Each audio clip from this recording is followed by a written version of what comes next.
नारी शक्ति वंदन अधिनियम यानी महिला आरक्षण विधेयक को लेकर अभी जो स्थिति है वह यह है कि प्रधानमंत्री नरेंद्र मोदी ने 16 से 18 अप्रैल तक संसद में विशेष सत्र बुलाया है और इस सत्र का मुख्य एजेंडा नारी शक्ति वंदन अधिनियम पर विशेष विमर्श करना है। उत्तराखंड के मुख्यमंत्री पुष्कर सिंह धामी ने इस विशेष सत्र से पहले सभी सांसदों और राजनीतिक दलों को पत्र लिखकर महिला आरक्षण पर व्यापक सहमति बनाने और संसद में सक्रिय भागीदारी की अपील की है। असल में यह विधेयक 20 सितंबर 2023 को ही लोकसभा में पारित हो चुका है। जब पक्ष में 454 वोट पड़े तो विरोध में सिर्फ 2 वोट थे।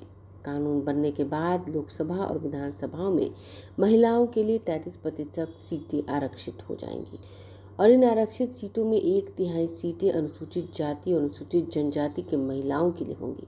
हालांकि इसे लागू करने की शर्त यह है कि अगली जनगणना के बाद परिसीमन पूरा होना जरूरी है और सरकार की योजना इसे 2029 के लोकसभा चुनाव तक लागू करने की है।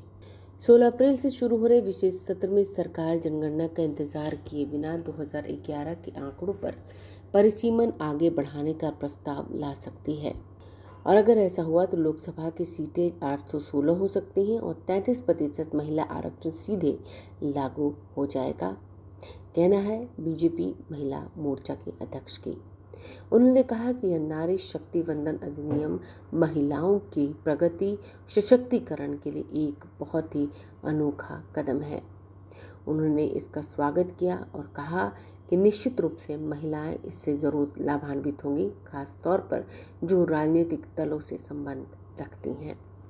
ब्यूरो रिपोर्ट, आंखें न्यूज़ 24। नारी शक्ति वंदन अधिनियम संशोधित बिल आज सदन में पेश होने जा रहा है।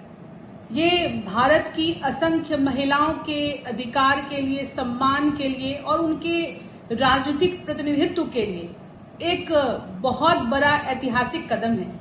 मैं अपनी बहनों से अपील करती हूँ कि आप भी नारी शक्ति वंदन के समर्थन में अपना सहयोग प्रदान करें और टोल फ्री नंबर जो 9667173333 है, इस पर मिस्ड कॉल कर अपना समर्थन इस अभियान को दें।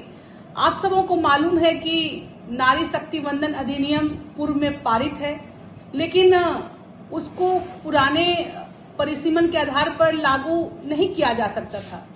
उसके अनुसार से आगामी 2034 में नारी शक्ति वंदन अधिनियम जो कि 33% महिलाओं के आरक्षण के मार्ग को प्रशस्त करता है, वो लागू होने वाला था, लेकिन उसमें बहुत विलंब होता। लेकिन आदरणीय प्रधानमंत्री नरेंद्र मोदी जी के यशस्वी नेतृत्व में संसद में संशोधित करते हुए इस बिल को आज पेश किया जा रहा है और 16, 17, 18 अप्रैल को विशेष सत्र बुलाकर इस अधिनियम को पेश किया जाएगा और इसको पारित भी किया जाएगा।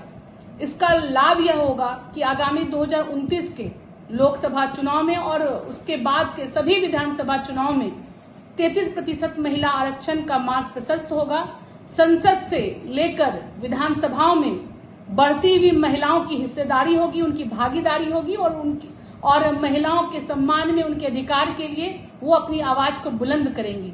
अब महिलाएं पंचायत और निकाय से ऊपर उठकर अब संसद में भी अपनी आवाज बुलंद करेंगी। इसके लिए मैं आदरणीय प्रधानमंत्री जी को और सभी हमारे सम्मानित नेतागणों को, माननीय सांसदों को, इस बिल के समर्थन में जो लोग सामने आ रहे हैं, उन सबों को मैं अपनी ओर से हार्दिक धन्यवाद ज्ञापित करती हूं और मैं आप सभी से पुनः अनुरोध करती हूं कि जो भी हैं, सिर्फ बहनें ही नहीं बल्कि इस देश के भाई भी जो चाहते हैं कि महिलाएं राजनीति में अग्रणी भूमिका निभाएं, उन सभी से अपील मैं करती हूं कि आप सभी 9667173333 पर मिस्ड कॉल कर इस नारी शक्ति वंदन अधिनियम का समर्थन करें।